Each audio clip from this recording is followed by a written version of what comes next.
Belakangan ini nama organisasi kemasyarakatan atau ormas semakin buruk. Ormas sering dikaitkan dengan konflik, intimidasi, pungutan liar, dan kekerasan. Banyak masyarakat mulai memandang ormas sebagai sumber masalah. Bahkan bagi sebagian orang, ormas sudah identik dengan premanisme. Padahal kenyataannya tidak sesederhana itu. Tidak semua ormas memiliki karakter yang sama. Banyak juga ormas tetap aktif di bidang pendidikan, sosial, kemanusiaan, dan keagamaan. Fenomena ormas di Indonesia ini menarik perhatian Ian Douglas Wilson. Ia adalah peneliti politik dari Murdoch University. Dalam bukunya yang berjudul Politik Jatah Preman, Ormas dan Kuasa Jalanan di Indonesia Pasca Orde Baru, ia mencoba menjelaskan hubungan antara ormas dan kekuasaan. Temuannya menunjukkan bahwa persoalan ini memiliki akar sejarah yang panjang. Jika melihat sejarahnya, ormas lahir dengan tujuan yang sangat berbeda. Jauh sebelum Indonesia merdeka, berbagai organisasi masyarakat menjadi bagian dari gerakan kebangsaan. Muhammadiyah, Nahdlatul Ulama, Sarekat Islam, dan Budi Utomo adalah beberapa contohnya. Mereka bergerak di bidang pendidikan, dakwah, pemberdayaan masyarakat, dan perjuangan melawan kolonialisme. Banyak tokoh bangsa lahir dari organisasi-organisasi tersebut. Namun, hubungan antara ormas dan politik terus berubah. Pada masa Orde Lama, banyak organisasi memiliki kedekatan dengan partai politik. Pada masa Orde Baru, negara berusaha mengendalikan kehidupan ormas. Setelah Reformasi 1998, situasinya berubah drastis. Kebebasan berserikat semakin terbuka, jumlah ormas pun berkembang sangat pesat. Ruang partisipasi politik juga semakin luas. Reformasi juga menciptakan persaingan politik yang semakin ketat. Pemilu menjadi lebih kompetitif. Pilkada dilakukan secara langsung. Para politisi membutuhkan dukungan massa dalam jumlah besar untuk memenangkan kontestasi politik. Disinilah sebagian ormas mulai memiliki nilai tawar yang tinggi. Sebagian ormas mulai berkembang sebagai aktor politik.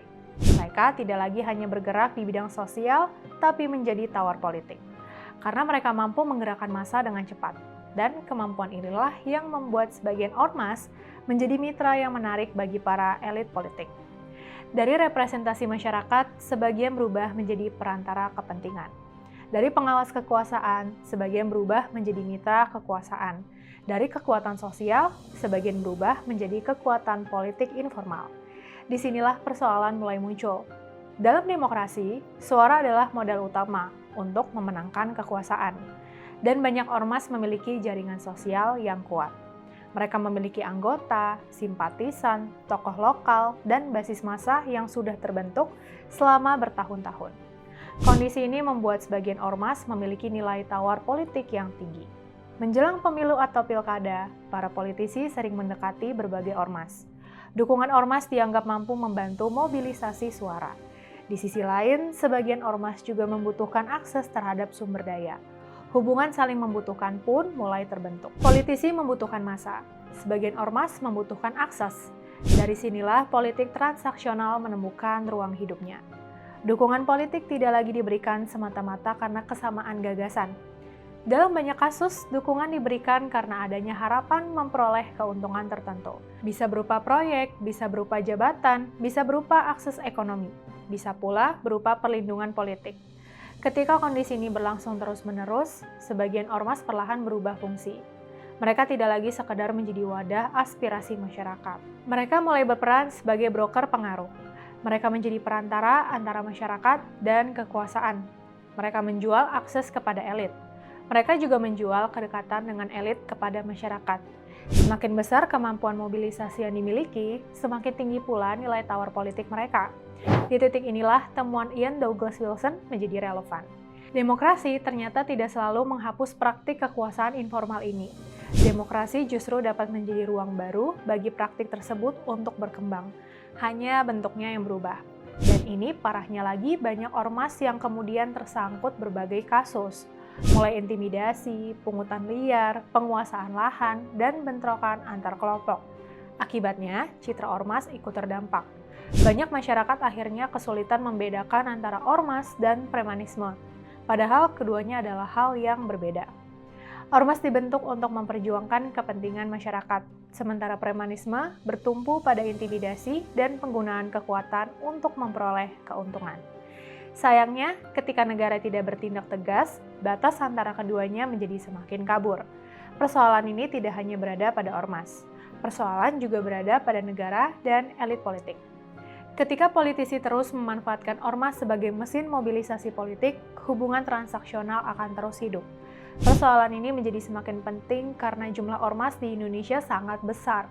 Dalam beberapa tahun terakhir, jumlah ormas yang tercatat telah mencapai lebih dari 600.000 organisasi. Jumlah yang besar bukan masalah. Masalah muncul ketika sebagian ormas lebih sibuk mencari kedekatan dengan kekuasaan daripada memperjuangkan kepentingan masyarakat. Jika kondisi ini tidak ditangani dengan baik, sebagian ormas akan semakin jauh dari fungsi awalnya sebagai kekuatan masyarakat sipil. Mereka dapat berubah menjadi alat mobilisasi politik.